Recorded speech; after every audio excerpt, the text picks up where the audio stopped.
Over the next several weeks, KEZI 9 News will celebrate 50 years on the air, and to do that, we're looking back at some of the events that have come to define the rich history of the Pacific Northwest. Events like the eruption of Mount St. Helens in 1980. I've been combing through the archives and I came across a special newscast from the day of the eruption. It happened on a Sunday, May 18th. An earthquake hit a little after 8:30 in the morning. That caused the north face of Mount St. Helens to slide away, making possible an unholy explosion of hot lava, rock, and ash. Back then, we went by the name Eyewitness News. Here's how Channel 9 news anchor Lisa Stark reported the events of that day in 1980, a dark one in every sense of the word.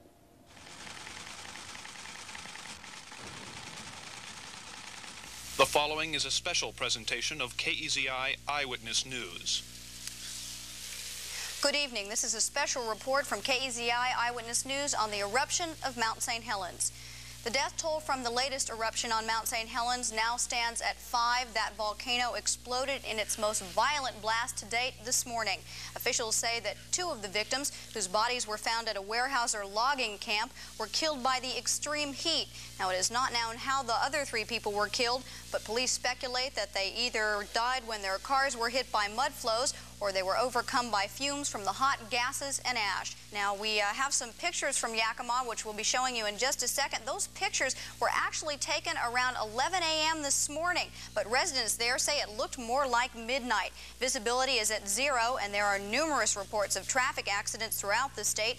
Police are advising people to stay inside and avoid driving on the ash-covered roads. Some people are experiencing difficulty in breathing as the ash has become, the air rather, has become thick with gritty ash. Well, survivors of that blast thought they would never get out alive, but 20 Eugene men were among the lucky ones. They were only 2 miles from the base of that volcano and its violent eruption.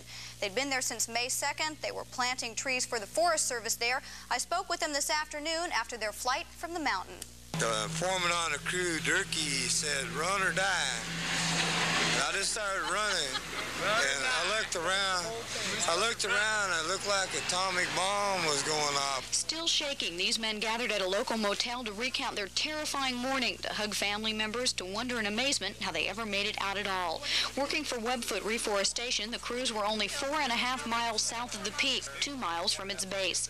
The first sign that something was wrong, a trembler rippling through the ground, shaking the trees.